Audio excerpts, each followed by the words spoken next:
This is F.D. Recovery, where we interview addicts and alcoholics. Our aim is that through this podcast, we might help you on your journey of recovery. Thank you for listening. Hello, this is Frank with F.D. Recovery. I got my co-host here. I'm Dave Mullen. And my guest host today. Adam Sanchez. Awesome. And we are interviewing the one and only Jake Alexander.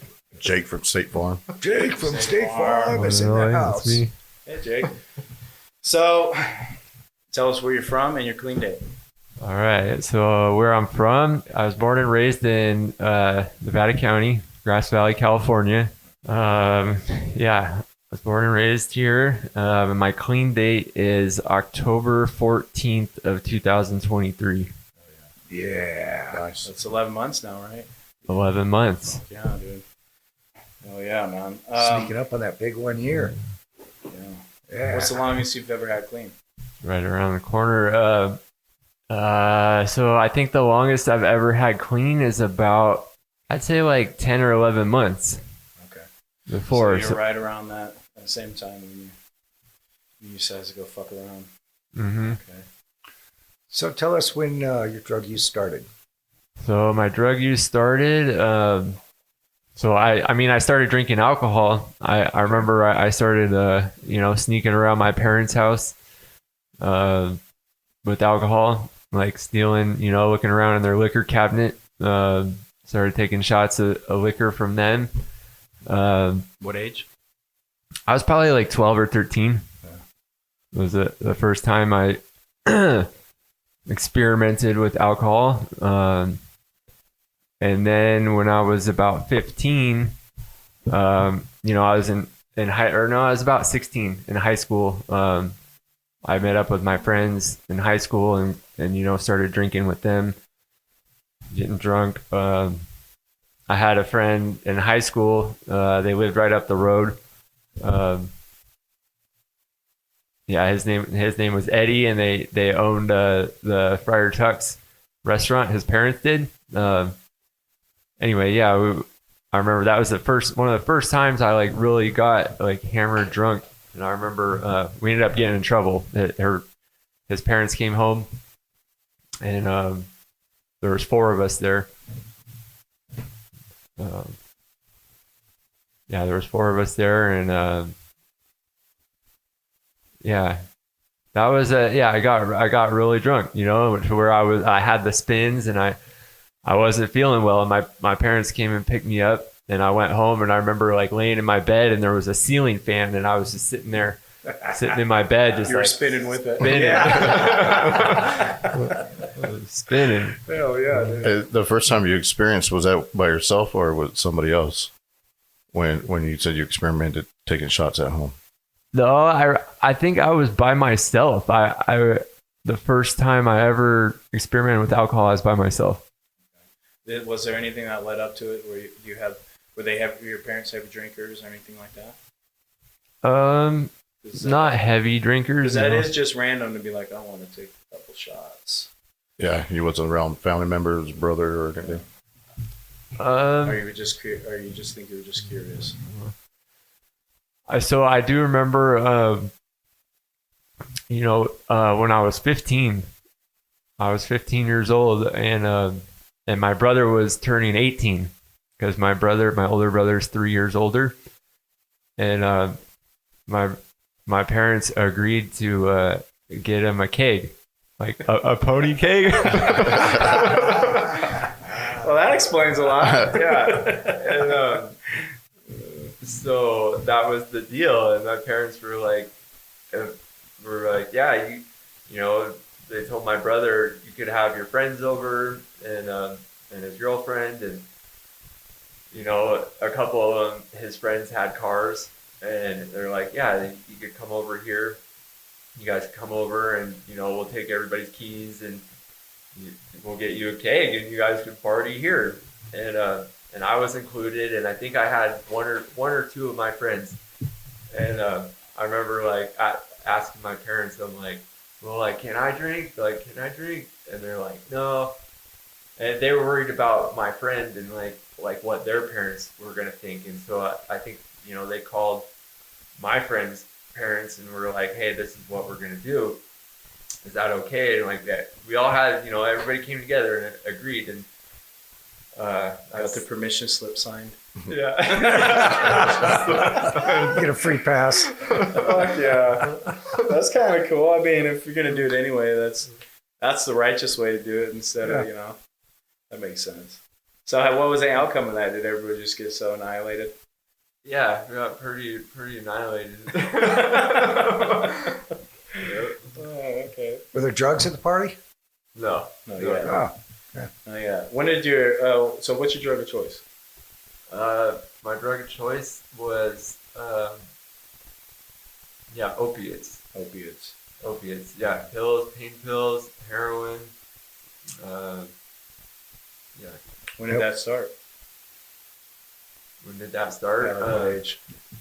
So probably about 16. Okay. 16 years How did old. that start? Like who had them? What led up to it? Like, I think the first time I ever popped Vicodin or Norcos was in high school. A friend of mine had some.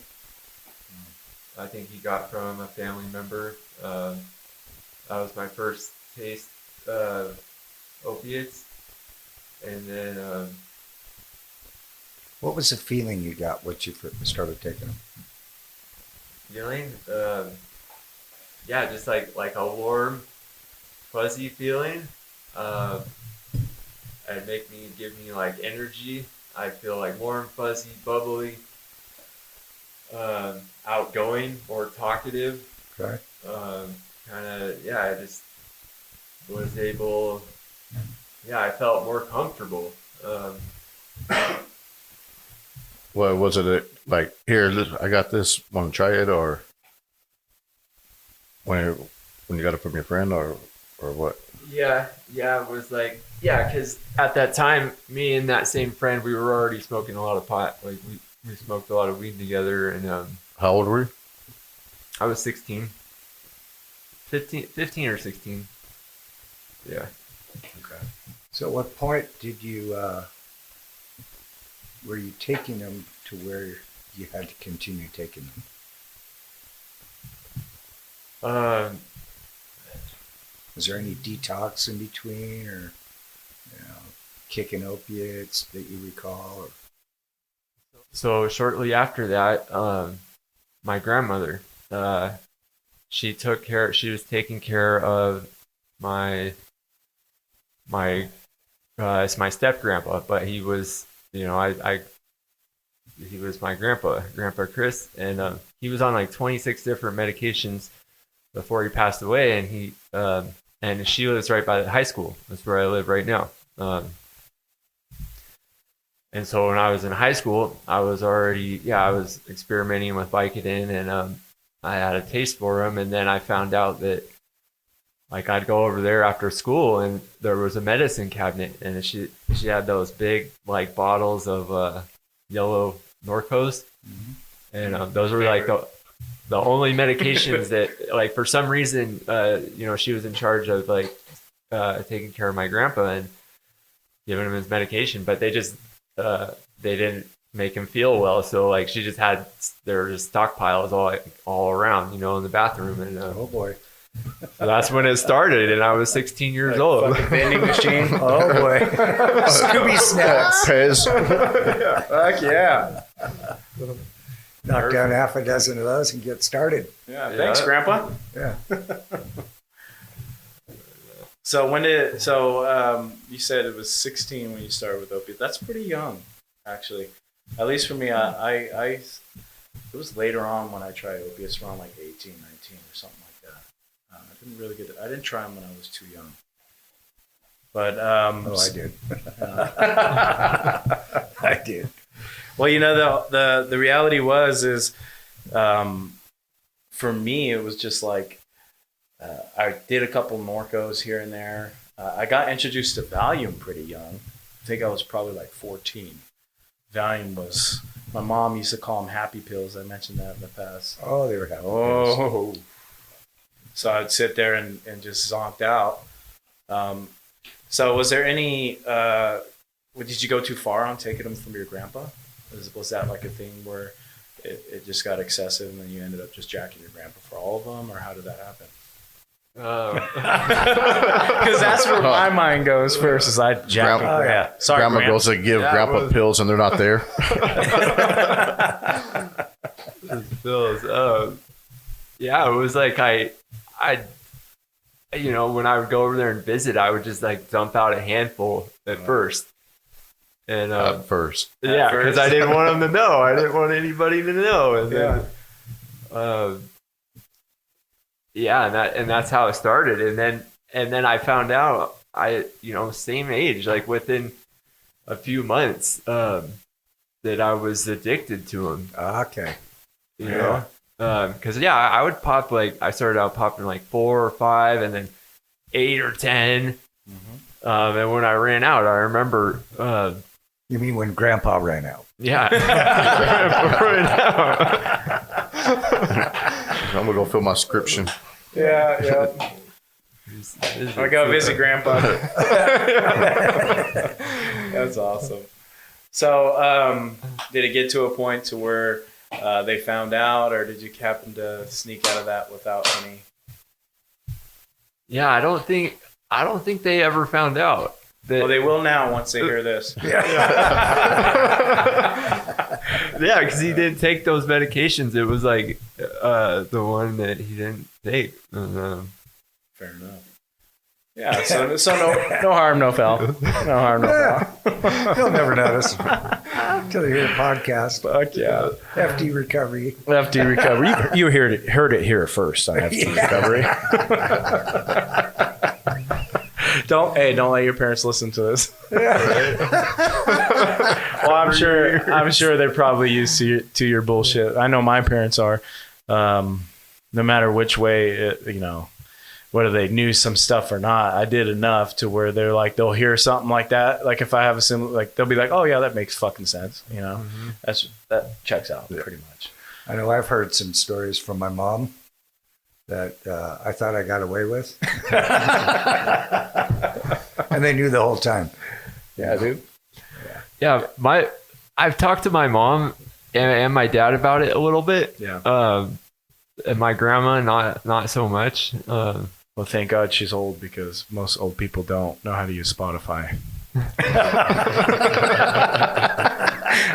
I didn't just stare at Dave. You did.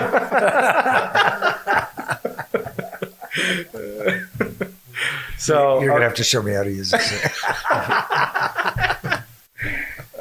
Okay. Well, so where did it progress to heroin? Yeah, that's the juicy.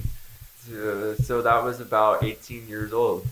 Not long. Not long. Yeah. So were you continuously using opiates all the way up till 18, or were you taking brief little reprieves, or how'd that play out for you? Yeah. So once I found those Norcos, I was, and then I found a way to start buying them, and then I progressed to Oxycontin. Oh boy! I started snorting those. Yeah. And you're drinking and smoking weed at the same time, along with it. Yeah, I was drinking and smoking weed too. Attaboy. Yeah. Doctor recommended. Absolutely. Take 2 of these and a shot. That'll do you. Yeah, smoke a little weed on it. Get this going. Party going. Okay, so when you started doing the heroin, is that when the addiction changed, you think? Or did you already know that you were on a road that was pretty hectic? Or for me at least, this is the way I experienced it. When I started going into the harder stuff, not to say that Norcos aren't hard, it's just there's a huge difference between Norcos and heroin. Or Oxys. Or Oxys, yeah. Mm-hmm. Oxys is kind of... Back there was Oxycontins. Yeah, the good stuff, the 80s. Yeah. I always threw up. My ex-girlfriend used to always hand me those and crush them up and line them up, and I'd throw up every fucking time. Ah! She was like a little thing, and she could handle it like a champ. She'd just laugh at me like I was a weenie, dude. Yeah. I never got into the pills or anything. Don't. Yeah. There's always a yeah. I used to get into my mom's she had shoe boxes full of pills. And this is back in the 60s and 70s, and it was, the Black Beauties. Cross tops and all that. Oh, yeah. Yeah. Diet pills, they called them. Hydrocoat. But the Reds, man, those things that just put you out. Kind of like the OxyContins. So, were you you're in a bad way before the heroin, or? Yeah. So the first time I ever used OxyContin, like I remember my older brother, like he was in the OxyContin. And yeah, I was about 16, and so him and I went to high school because we're 3 years apart. So we were never in school together growing up until high school. I was a freshman and he was a senior. And I remember, like, so he had a vehicle and he would either, drive me to school when I was a freshman or drive me home. And there was a couple times where we go over to his friend's house after school, and him and I was like, I felt like I was like part of their crew, like the older kids. And yeah, we'd smoke weed together. But I remember like we were at one of his friend's house, and they started crushing up this pill. And it was on a history book, I remember. And the rest is history. The rest is history. And they're just doing these lines, and then he tells me, he's like, man, whatever you do, Jake, he's like, don't do what I'm doing. Like, don't do what I'm doing. Like, this is bad for you. And like, it's like that scene from fucking Dewey Cox. Remember that Walk Hard? You guys ever watch that? Yeah. So you don't want any of this. Yeah. So what does it do? It makes sex better. And it just goes, well, I think I want it. It reminds me of that. Don't do what we're doing.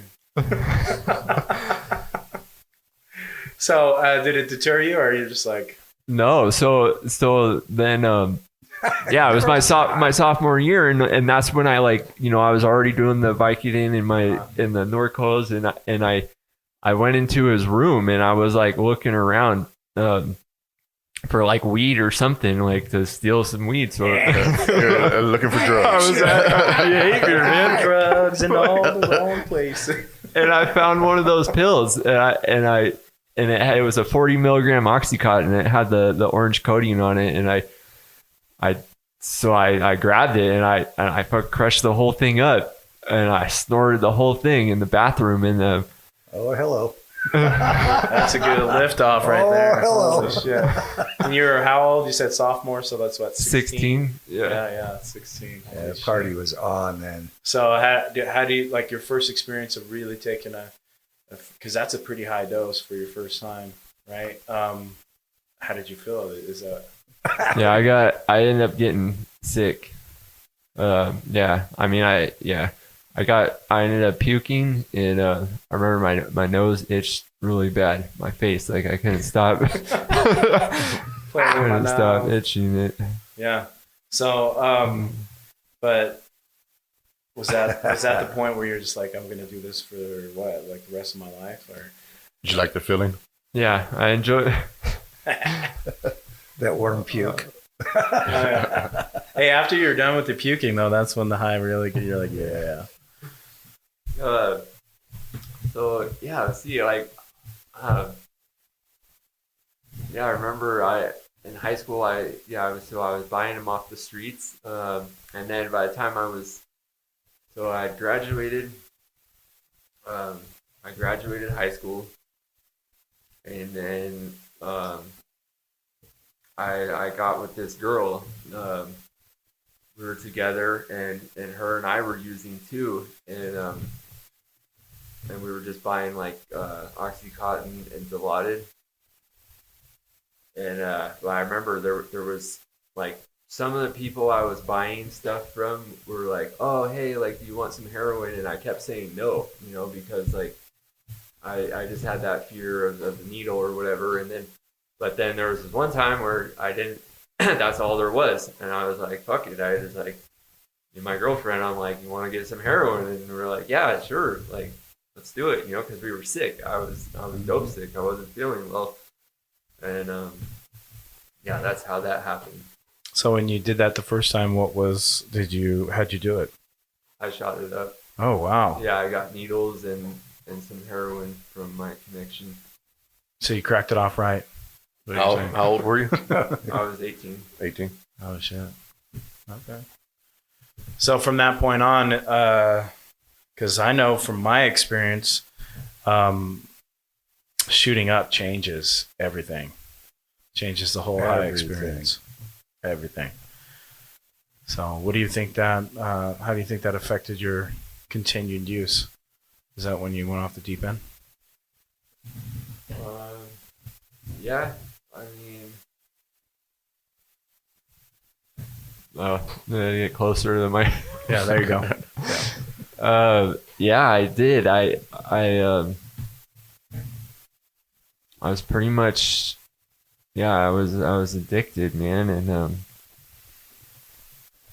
I was at the point of everyday use, and then I started robbing people, and I went to jail shortly after that when I was 18. It was a friend of mine. They lived right above. It was the Lucky Bar in Grass Valley, and there was an apartment up there. And me and my girlfriend April at the time, we had like permission to go there when they weren't there. All right, yeah, and anyway, I ended up stealing these like her freaking there was like some digital cameras, and then I tried to sell them at the freaking pawn shop right up here. And I got in trouble, man. And I went to jail. So were you able to sell it and then get the money and go do what you needed to do, or did you get immediately busted? No, I didn't even sell them. They didn't want them. They just took down the information, and I was like, Of course they did. they're like, yeah, here, we'll write it down, and a lot of people come in here and buy stuff, and we'll take down the information and let you know if anybody's interested. And then The cops were interested. Yeah, a day later, cops were interested. There was an interested party out there, that's for sure. The people from the Lucky Bar are very interested. So did you get caught with the camera, or how did that happen? Did you get pulled over? Or? No, I ended up like trading the cameras after I left there. I traded them to somebody else. Yeah, I don't think they never did get their cameras back, but I ended up having to pay restitution back to that person through the court system. Yeah. So that was your first time in trouble on the courts? Yeah. The beginning to your criminal career? Camera thief. Yeah. Kodak. It was a Kodak moment. I mean, at least you got found somebody to trade with, right? That's when you know it's bad, when they see you and they see you got some stuff that they're like, no, we don't want to do, bro. Yeah. Get out of here. So you graduated high school. You caught a case. Probation. How'd that work out for you? Man.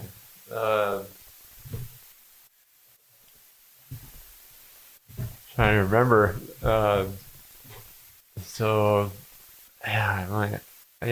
got put on formal probation. It was felony probation. It was felony probation. Felony probation, yeah. Oh, so they were expensive cameras. Yeah, it was a grand theft charge. Yeah. Okay. Grand theft. How much jail time did you do? I think I ended up doing so it's my first time arrested. They after 3 days I saw a judge and got out, and then I kept going to court later down the road, and I think I took a deal for I think I ended up doing like 60 days in jail, 120 with halftime. Okay. Yeah. So you got clean. I got clean in jail. All right. And then you got out. What happened? I started getting high again. Oh, there we go. Yeah. You didn't think nothing of the jail time, like, fuck, what am I doing? Or think about sitting in there? Or were you just thinking about getting out and getting high? I mean, I did. I'm pretty sure at that time I made an agreement with my parents to, upon my release, that I would get out and I'd go to their house and they'd give me a shot. And I did stay clean for a little while, like staying at my parents' house, and that was like pretty common. Like they would give me chance after chance, and after going to jail, and they would let me stay there, and it would last a couple of weeks or a couple of months, and I'd end up leaving, and I'd end up getting high, and they were. Yeah, they were pretty smart. My parents were pretty smart to my ways. I remember that because you've had several opportunities there and through the years. Yeah. So when you would leave, would you go homeless or just bounce around with friends getting high? In the beginning, I would bounce around. I'd bounce around with friends. And then, a lot of times I would end up my choice. I'd end up being homeless. Yeah. Do you have a vehicle at this time? Yeah, I think, yeah. Okay. So I've known Jake for a little while, and it seems like you've always been able to have a vehicle. Yeah, I'm pretty impressed with that because I couldn't fucking hold a vehicle for the life of me. Well, he would try to get rid of them. He would park him in very strange places. On the side of the highway. In the forest? In the forest. In far back neighborhoods that he has no idea how to get to. Fuck yeah. You're pretty fortunate to have had a vehicle the whole time, but I got one of his vehicles, his old vehicles now. yeah. that was the one. I left it up on Highway 20. Yeah. I left it down in Cedar Ridge. Your last time getting arrested? Yeah. Yeah, Dave, you helped me retrieve it. Yeah. One time. Yeah. A few times. So shortly after you got out, right, you were going in and out of your parents' house. During this time, was there ever any type of like, I want to quit, or how'd that play out for you? There was, like, I think the first time, I was about 19 or 20, and I got in trouble again, and I got offered Prop 36. And I remember I went to the Coloma, it was a men's Progress House. Yeah. And yeah, that was the first time I spent 90 days there. And I don't know. I was clean, and I enjoyed being clean. But I just always kind of like had that thought in the back of my head, like that obsession still. Like, when's the next time I'm going to get high? Or I don't know how to explain it. It was like The reservations. a reservation. Yeah. Yeah, I dealt with that for many years. I remember being arrested and just, doing jail time. And a lot of the times in the beginning, I was just like, I'm just going to do a shot. Like, that's all I can visualize is just doing a shot of crank. And it didn't, that's why when I go into these rehabs, when I go and talk with fellas, it's just like, I remember that, but I kept it real with myself.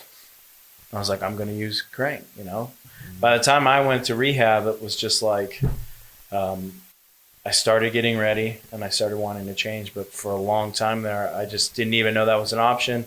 Never was introduced to any kind of rehab or recovery. I've heard of AA, but it was all just a myth and a cult at that time. So I can relate to that big time because I just remember being in my cell and all I can think about was getting high. That obsession. I mean, it's really what it boiled down to. I just couldn't wait for my next high because I knew I had nothing out there for me. None of my family gave a shit. I burnt every single bridge, and it was like that for a very long time in my life. Yeah. It's like, I seem like my parents, man, they tried to help me a lot until I was like probably about 25, and that's when it was like, I think they kind of just shut me down. You know, it was like I wore on them a lot, and but yeah, and like when I went to rehab, it was like I didn't want to be in jail, and it was an opportunity to get out, but I still, like you said, I wanted to get high, and I ended up completing Prop 36. Oh, this I remember this.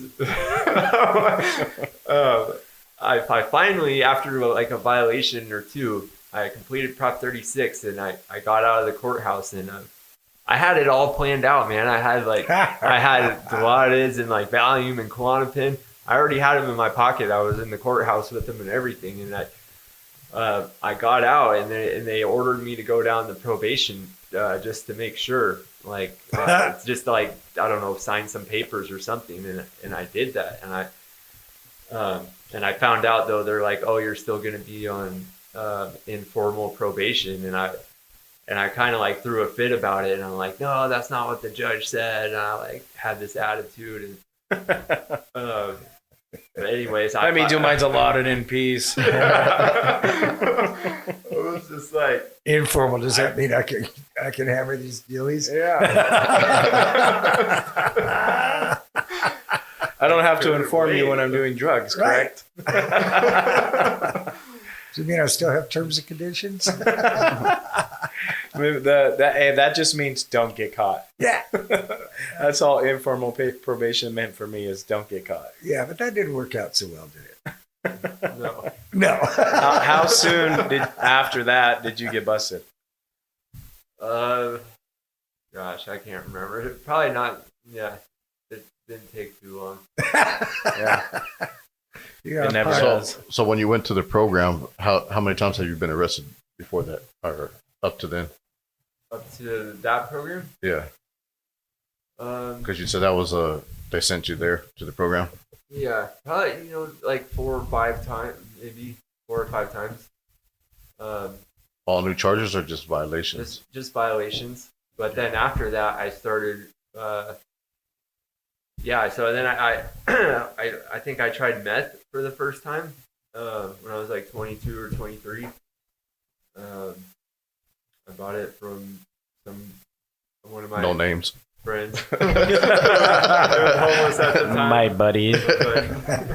Names are changed to protect the guilty. Oh shit! So how much? So you got out, right? You're on informal. How soon did you get busted again? It's so hard to remember.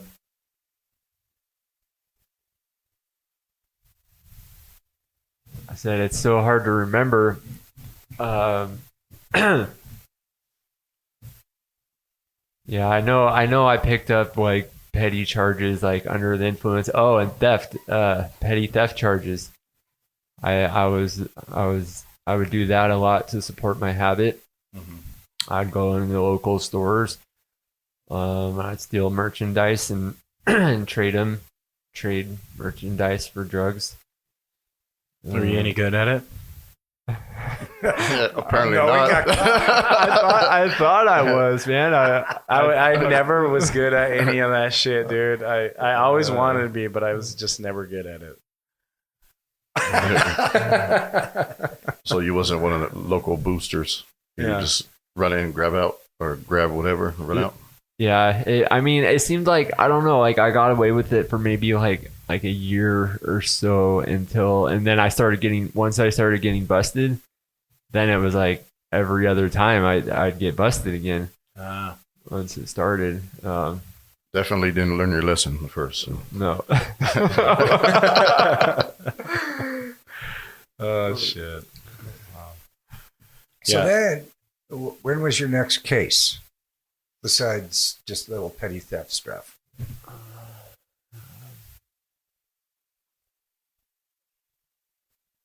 That wasn't the one when you passed the cop doing 110. Oh yeah. That was a good one. That was my last one. That was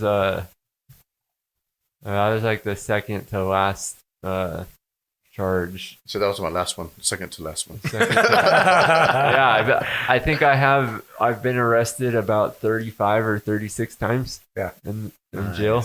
Isn't that where I first met you? Yeah. Is in jail. And at the or the NA. Yeah. NA meetings. Yeah. Inside. What made you go to the NA meetings when you were inside?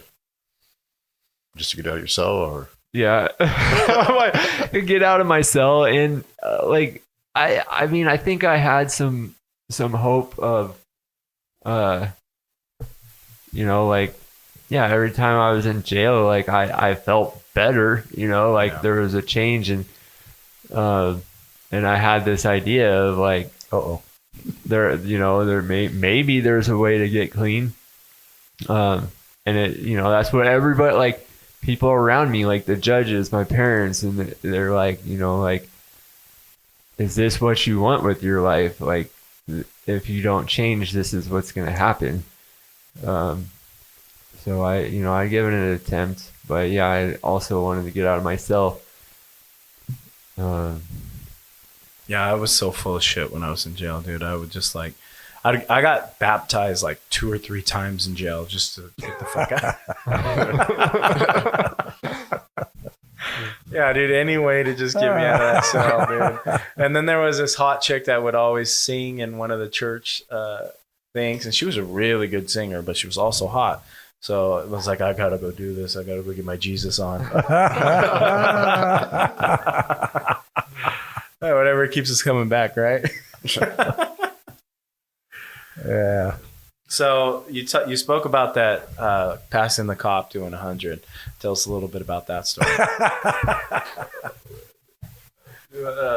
And don't leave out the good details too. Don't be vague. Is the court case closed? The court case is closed. Okay, then go ahead. And he was convicted. Good. I was. It's already on record, so you can say whatever you want. So what got you? Well, go ahead. So, let's see, I was in a clean and sober house in Auburn, and I was working this job, and my shift was 4 in the afternoon till 2:30 in the morning. It was like I worked 4 days a week, 10 hours a day, and I started getting high again, and I started. It was right before COVID. And I was immediately. I was slamming heroin and slamming a lot of crank, and taking Klonopins too. So I remember. So I think I was already getting kicked out of the tea house, and I had all my stuff in the car, like clothes, bags. I had a guitar in there, and and so I called somebody, a hookup up here, and to get some more drugs. And I just had in my mind, I was like, I think I'd done it the night before, or there's nobody on the roadway, and I'm like, I like to drive fast. Ricky Bobby. Ricky Bobby, yeah. And I remember, I remember clear as day, I was coming up, it was right there past McKnight Way and underneath the Highway 20. And I was going about 100 and 120 miles an hour, coming up from Auburn, and right where Target is. Kmart used to be right there. And I remember coming up that hill and on that straightaway, and I could see taillights. I was in the fast lane, and I could see taillights in the slow lane. And I remember thinking this in my head. I probably said it to myself. I'm like, oh, it's like 50-50 chance. You know, I didn't care. I didn't really, you know, like it could be a cop or it could just be a regular car. And so I just kept on the gas and I got up to it, and it was an SUV, a sheriff's department. And I didn't know. So at that time, I was like, "Well, this is it. Like, I either stop or I'm in it good now." I had drugs on me. I had this, like, it was like a little black beanie, and it with like syringes and dope baggies, like spoon in it, and it was all rolled up, and I had it tucked under my dash. But and it's like, I think about it now, and I'm like, if I would have just stopped, it probably would have just maybe got a speeding ticket or a miss, maybe under the influence or a DUI or something. But so I tried outrunning the cops, and as soon as I passed him, and I looked back, and he hit his lights, and then I came to the next corner right there under the overpass, and the road was like a little bit damp, like and so I started four-wheel sliding. Probably, like, I braked a little bit before the corner, and started four-wheel sliding, and it seemed like forever, just like slow motion. And then the back end of my car hit the center divider, and then it kicked it around, and I did a full 360 and ended up on the other side, on the slow lane side where the embankment was. And I almost hit the embankment, and somehow the car straightened out, and I was able to keep going. I didn't hit the embankment, and so I kept going, thinking I'm gonna get away, and then I went down. I got off at the next exit. I don't know how fast I was going, but a little too fast. Too fast. And I went over. I took the corner too sharp, and I went over the curb at the stop sign right there, and I think it flattened all the tires. And the car came to us and probably like ripped off part of the front end too. I never did see the car, but my parents saw it. My mom and my dad saw the car later in the junkyard. And the car came to a stop underneath the park and ride right there, the Safeway. And I get out of the car and I start walking, and I'm like, I look back and I don't even see the cop. And then I get about 30 feet away, and then I see the cop car coming down off the op ramp. And I had my beanie, with the drugs and everything in it. And I was like, fuck, like, what do I do? I was panicking. And then, so I threw that, I got rid of it. And then I walked back to my car, and I waited, and he pulled up, and, I remember immediately, like, I started, like, he got out of the car, and I'm like, I'm sorry. Like, I just had my hands up, like, I surrendered, and, I'm sorry I got caught. I'm sorry I wasn't fast enough. Hey, so you said you were in the tea house. Did you just complete a program before that, the tea house, or you just got into a tea house? I did. I had completed the Lovett house. Yeah. That was your second time rehab, or? No, that was probably like my 5th or 6th. Yeah, and I had about before I relapsed that time, I'd say I had like 6 months clean. Yeah, I remember because you called me or I called you, one of the two, but I talked to you before you made the decision to pack your car and leave, because you were talking about doing that. I said, dude, stay. Yeah. But the addiction, just causes loud. Yeah. It had that power of it, dude. Oh, controls complete utter powerlessness. And you said that was one of your last convictions or arrests, or What did it get you with?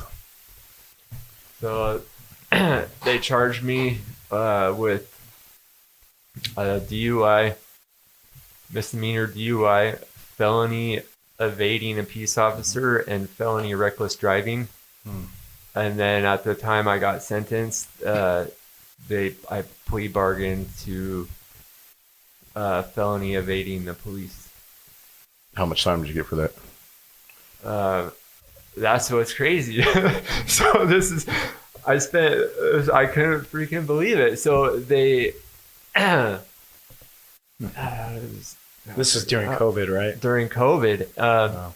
Yeah, I went to jail. So it was like 2 days before that my job called me. I think it was like March 19th or something. And they called me and they said they're closed down the plant or whatever, the plastics company. And I think I went to jail on like March 20th, March 21st. I spent 25 days in jail, and it was on a Friday. I remember there was like 17 different people. They released 17 people on a Friday with anybody with misdemeanor cases. And then Monday rolled around, and I saw an attorney, public defender, and they're like, well, like all of this stuff's going on, like, like, do you want to try rehab? We might be able to get you out of there. I was like, are you serious? And they're like, yeah, like, do you want? And I was like, yeah, like, please. And so after 25 days, I went to Levitt, back to Levitt Recovery. I remember that case very clearly. Yeah, because they were saying it was a 3 years over your head, 3-year prison sentence hanging over your head. Mm-hmm. But you had to complete the treatment program and follow through with all the terms and condition of probation. Now, I remember you looking at the offer and everything. What do I do? What do I do? I said, sign it. Sign it. Sign it. Sign it. Sign it. And she's like, okay. Yeah, that was crazy. Yeah. That worked out. And you got clean for a little bit. Then what? Then, I went to Levitt, and I stayed clean for a little bit, and then I met my girlfriend, my ex-girlfriend. And yeah, I started. So yeah, I was in a tea house, man. Once again, I had about 10 months clean, and I relapsed in the tea house. And I covered it up though, or at least I thought I did. Like nobody knew. And then I was dating this chick, and we decided to move in together. We decided to move in together. Yeah, we were together for about 3 years total. We lived together for almost 2 years. And then yeah, same sort of thing. Like I started she was a drinker, and so like that started happening. We both started like drinking together, and that's what. Yeah, I remember Dave. I remember like when things started going sour, like in my life and in the relationship, and it was like, and even my girlfriend would tell me, at the time she was like, like maybe you should try like going back to Project Hard, or like what do you think about going to a meeting, or like some of these like men's barbecues, or it was just it got nasty, man. That it did, and She was always encouraging you to step up your game. yeah, step up my game. Yeah, while videoing you while you're fucking ODing and posting it on Facebook. Yeah, God, that was hardcore. So, that toxic relationship, was that a common theme in your life? It was just that kind of toxicity, or because you mentioned a couple chicks already. Was that a common theme? Yeah, most every relationship I was in, we were we were using together, for sure. Okay. The cops would end up getting called by me or her. Yeah. Was she beating you up? Domestic violence. My girlfriend's beating the shit out of me. It happens. Yeah, it does It happen. happens a lot. Yeah. The convictions are very low, but it does happen. See, the main thing with a lot of my stories is I was abusive, right? But it was always I hit harder. That was a problem. I was always in these situations where I would take it too far, right? The abuse was there on their side, right? But it was mostly just slapping or pushing or, stuff like that, girl stuff. But I would always just push it to that point farther in my relationships, and it would always become extremely abusive, right? That was a common theme for me for very long, that toxicity. But then it turned into more than just toxic, because you could exhibit toxic behavior without actually having to put hands on somebody. But there was all of that, and then it eventually lead to that. So. Yeah. So where did you see the relationship start to crumble? Where? At what point?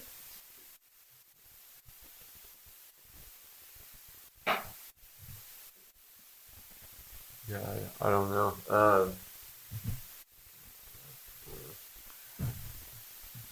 I was just thinking about something else when you were talking. Like, yeah, I was abusive in relationships, like in terms of like, yeah, using the other person for what they had. Like whether it was a household, money, yeah. So sex. you're a hobosexual. A homosexual, yeah. I saw that meme, and I was like, oh man, there's a lot of times where I was hooking up with a chick because I needed a roof over my head, and it was called a hobosexual. Absolutely. That's right. So yeah, that common theme of using people, that's huge, man. I really had to reset that part of me because leaving the toxic drug world and then becoming sober, there's so much stuff that you have to face in your recovery. And that was a huge one with me, is just that toxicity and just always paranoid, always needed to be controlling. And, it took a lot of time to pass and my brain to heal and doing all these things that keep me sane. But also step work helped a lot in that, it's very powerful to be like engaged in the daily reprieve. Of course, like the prayer and meditation is so important. That's a huge part of it because you need a constant contact with your higher power, and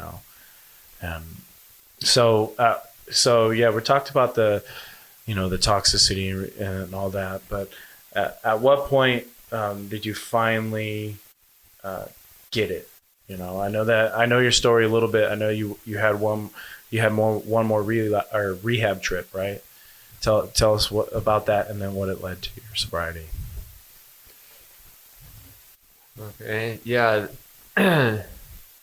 So, yeah, the one more rehab trip, that was that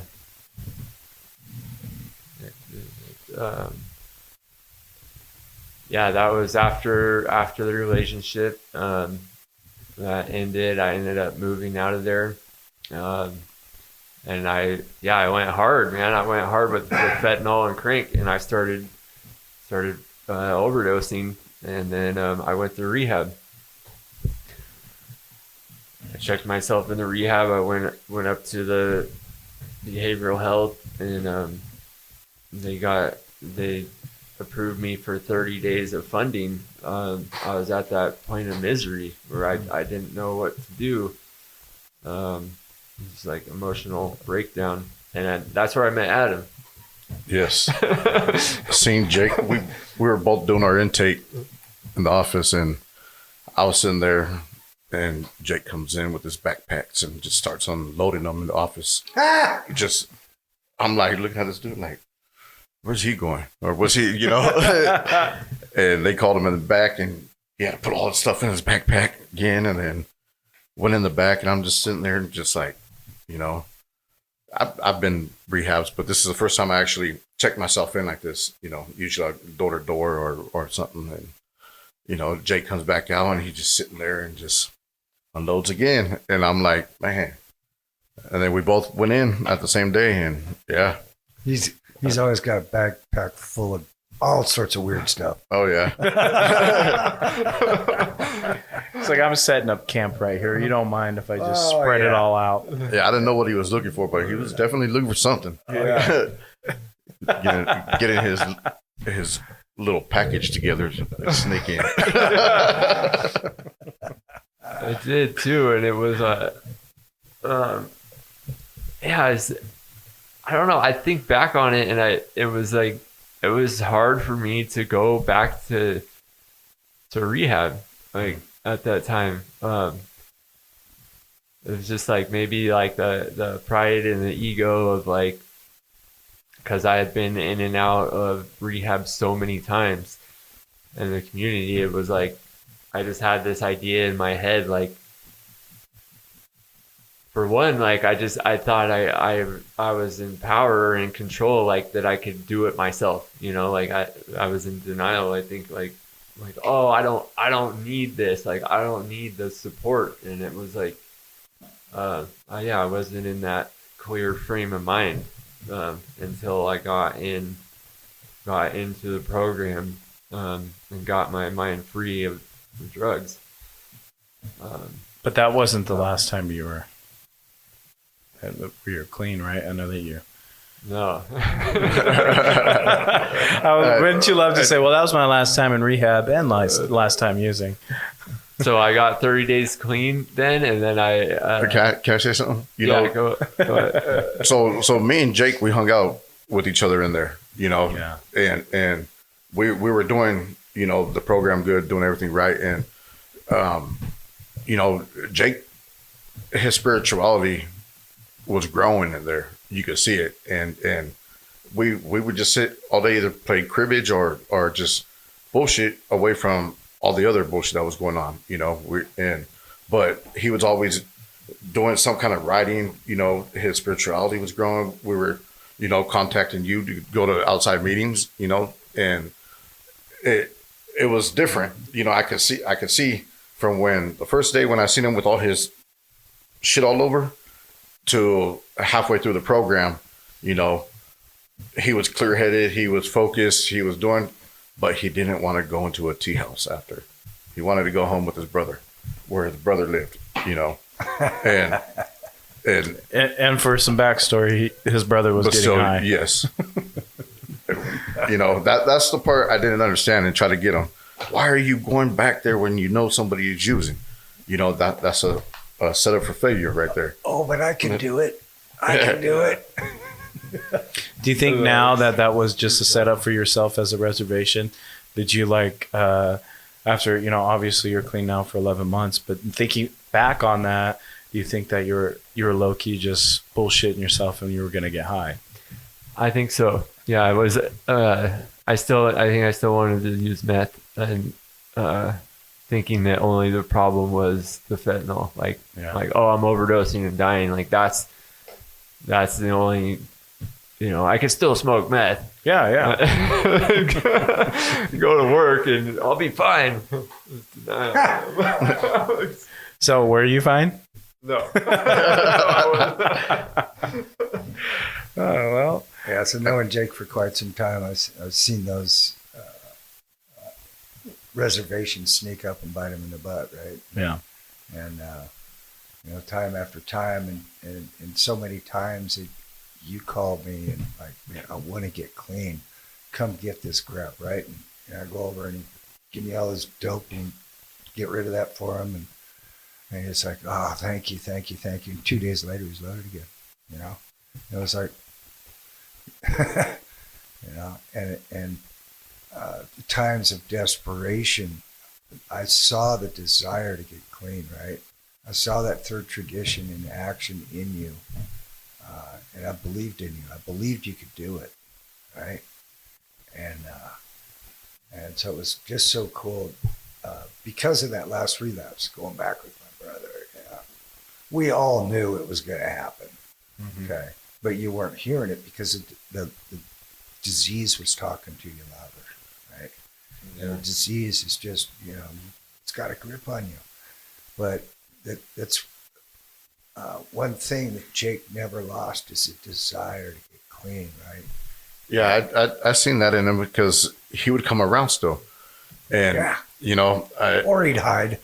Well, in really weird places. but see, the thing about it was because I got attached to Jake, I got a liking to him. And when I seen he relapsed, and he was still being in contact, not telling him, let's go to a meeting or something. And, but when he came to the tea house high and was jeopardizing everybody else's sobriety and my own, I had to tell him, like, dude, you got to go. Yeah, you can't be coming over here like this. You can't. Look, dude, I'll support you. I'll help you. I'll take you to meetings, whatever. But I can't fuck with you if you're going to be high, And I stood my ground, and and then when the time did come back around, and I don't know how it was. We contacted each other, either me or you, but we were going to the NA camp out. Me and my girlfriend, and I took Jake. Come on, you're going. He didn't want to go. I was like, nope, you're going for the weekend. You're being kidnapped. Pulling teeth, man. And I don't know what it was. It was like, yeah, it was. And what, you were high that day or I was just coming down. Yeah. And I seen that, and I knew he needed something different, so it was like, come on, let's go, and that it was cool because I got to see him just, kind of relax a little bit and not have that, that hold, let that addiction have a hold on him, when we're at the camp out, Yeah, it was cool. And how was your experience at that camp out? Can you say it was the beginning of your recovery, and you saw, you were at a spiritual moment, or you were just trying to get through it to get the fuck out of there? How did that work? I mean, yeah, I think it was an important moment, a spiritual moment where I remember seeing and thinking about like the size and like all the people. It was like, man, like it was a huge camp out, man. There was a lot of people there, and it was like,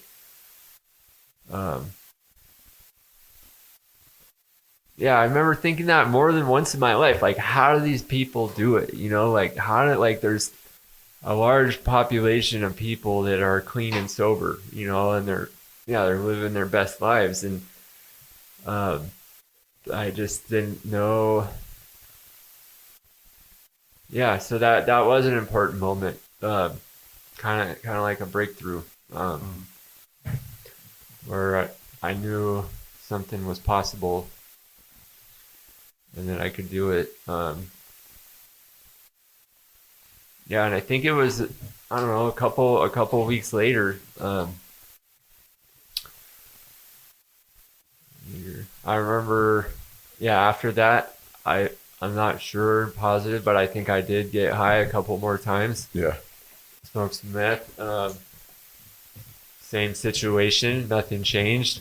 Be fucking hiding out in my household, fucking chronically masturbating on the porn channel. Now tuning in. Masturbating profusely. I've been there, done that, dude. Having fucking 4 screens on, dude. Just getting crazy. 4 devices and shit. All right, let's switch gears. Let's talk about the spirituality. Yeah, so and I remember, yeah, so I decided like I like noticed myself like starting to I'm like, okay, well, I just got out of rehab. I just went to this camp out. Like, I've only been getting high a little bit, and I know, like, I know that that's what happens as an addict, you know? Like, it's not, one is too many, 1,000's never enough. Like, I can't control my using. I've proven that time and time again. Yeah. And so I started going to meetings, and I eventually, I calculated I had 10 days clean off fentanyl and meth. But I was still drinking a little bit, having beers like every other night or something. And then I went to a meeting, and I was sitting there in the meeting, and there was the reading and how it works. And it's that one-liner, and it says, alcohol is a drug, period. I'm like, let me read. It says more than that too. And it just stuck out to me, and I had drank the night before. And they asked, you know, are there any newcomers? And I just like had this like overwhelming feeling of like I have to be honest with myself and others. That conviction. Yeah. Yeah. Conviction. So yeah, I raised my hand, and yeah, I remember it was 2023, October 13th. I remember it was a Friday the 13th. And so that's when I drank. And then October 14th, 2023 is my clean date. Yeah, right on. Yeah, so you're coming up on a year. That's kind of badass right there, that first year. So you're already doing, you beat your personal record, right? You already beat your personal record. So everything from here on is a PR. So since you got clean, what are you doing with your recovery? You got a sponsor, working steps, going to meetings, got a job, stable one. And tell us about your spiritual growth. Well, my spiritual growth, I don't know, that's a tough one. The reason I ask that is because it's always been a tough one for you. Mm-hmm. Okay. It's my hopes that through this, maybe something will click for you. Well, you know, actually, I want to give you a lot of kudos right now, because you have really a hard time with speaking in meetings and stuff like that. You do relatively well, but that's one of your, not your strong suit. So for you to say yes to come on a podcast was really like that's huge. That's a huge accomplishment, because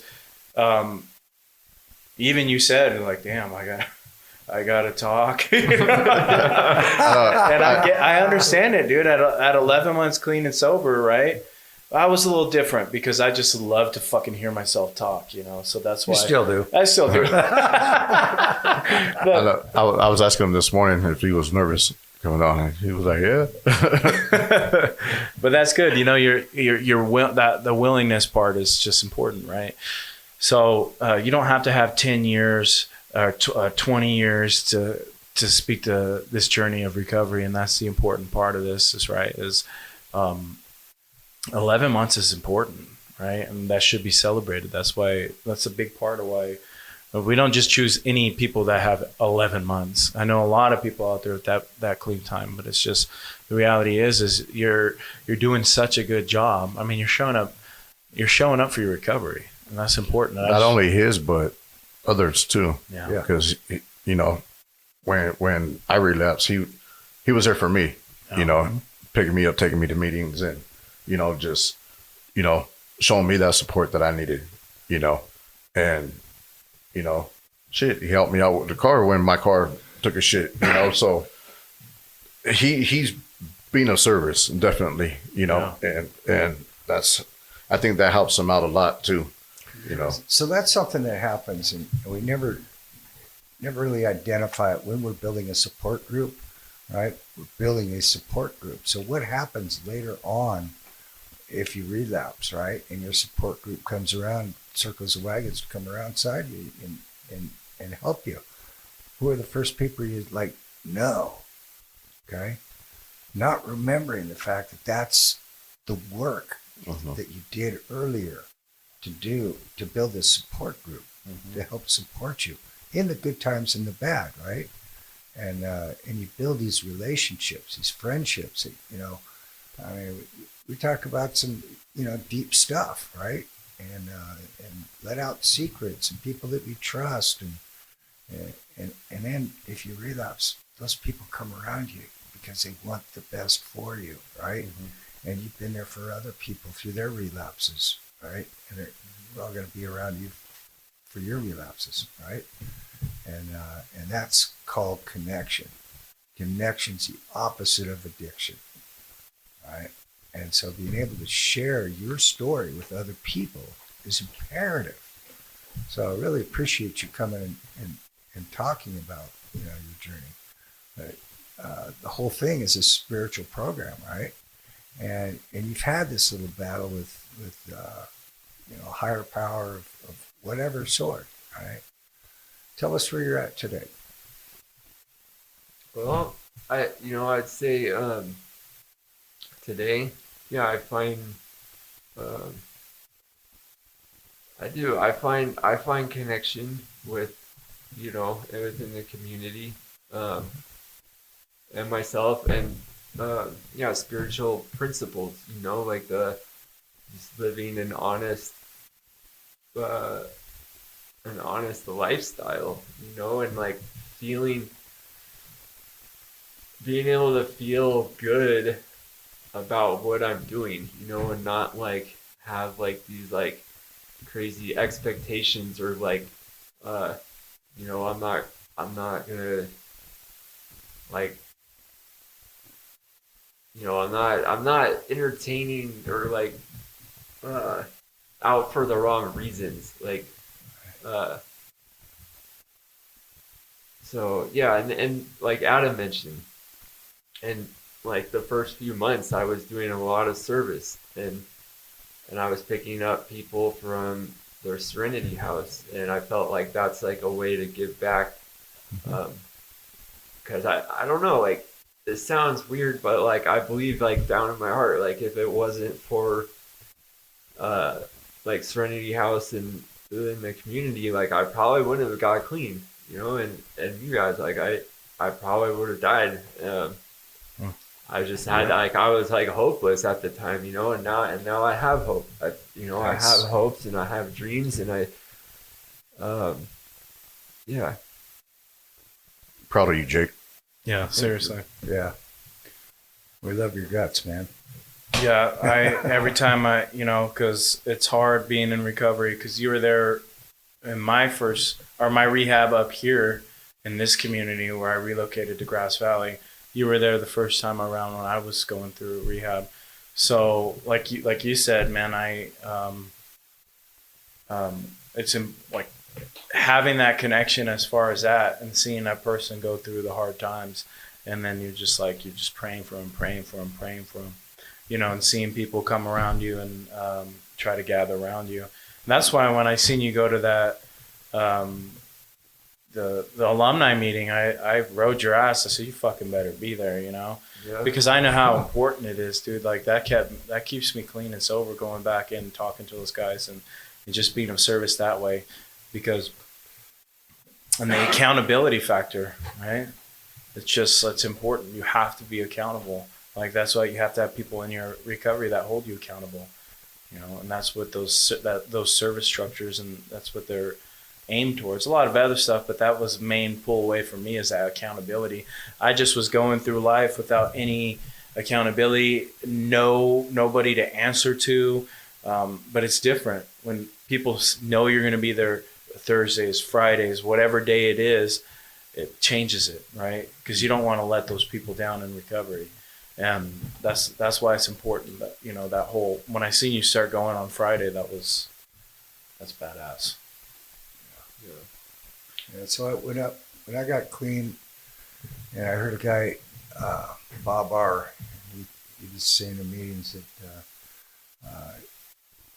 for those who go through recovery, treatment programs or what have you, you have an 18% chance better of staying clean if you give back to that recovery program, right?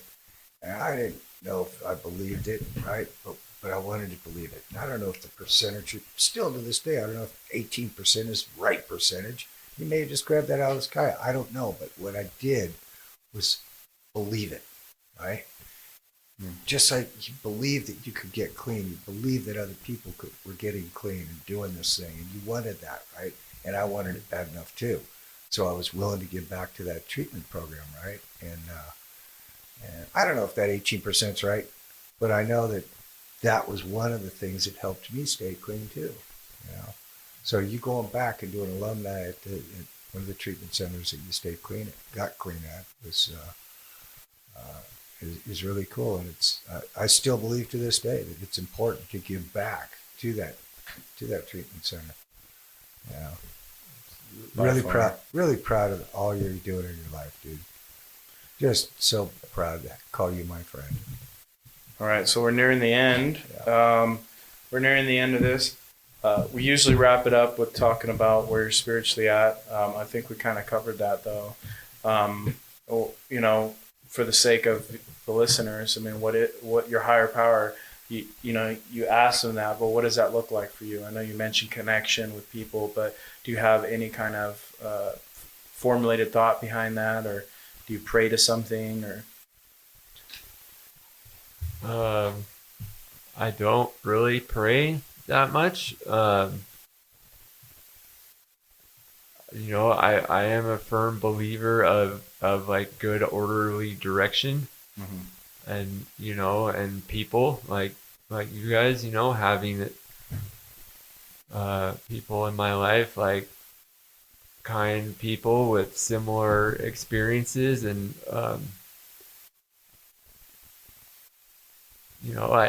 I do, yeah, I don't know. I do find like a connection like in nature too. Like I enjoy doing. You parked your cars out there. Things like that. And, yeah, I used to park my car in nature. He throw his wallet and his phone out there in nature. But yeah, that's good. That's a good.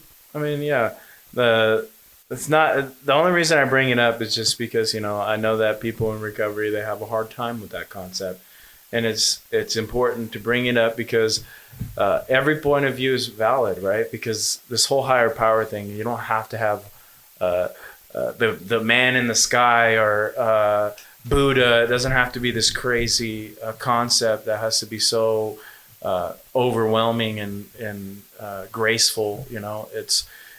I think that's a really good concept of it. That good orderly direction is right where you need to be, and living that spiritual life is important, right? And as you continue on this road of recovery, it's going to grow, right? And then maybe it will have a face, maybe it will have a name, just having that concept in the beginning that's why we like to end it on asking some spiritual questions like that and see where you're at spiritually. So, Yeah, and step 2 is about willingness to believe. That's really what it takes. And there's a line in the big book, Alcoholics Anonymous. It says, it's in the back of the book, in spiritual experience, that we must not close our minds. Those who do not recover, most emphatically, we wish to say that any alcoholic capable of honestly facing his problems in the light of our experience can recover, provided he does not close his mind to all spiritual concepts. Okay, and when I finally got clean and I was going to an AA meeting, I heard a guy, and I was so anti-God, right? I was like the Antichrist. But the guy said, if you can't believe in God, try good orderly direction or gift of desperation. And that's all I could grasp on to in the beginning, And that's all I knew, And I went back to jail, and it was that gift of desperation, right? And that I was taking other people's directions that first, month and stuff, and it was like, oh my gosh, things are working. That's working, right? I mean, right here, this group right here is a power greater than me. Mm-hmm. So whatever it may be, just continue seeking and you'll continue finding. Well, let's wrap this up. Thank you, Jake, for coming out here. My name is Frank, and I'm an addict. I'm Dave, I'm an addict. I'm Adam, I'm an addict. Thank you for having me. I'm Jake, and I'm an addict. Yeah, thank you, guys. Thank you for joining us. Much appreciated. This is F.D. Recovery. Thank you for listening. All right, peace. Thank you for tuning in to FD Recovery. A reminder, be kind to yourself on this journey of recovery. Also, call your sponsor, get connected to local support groups, and for one day at a time, stay clean and sober.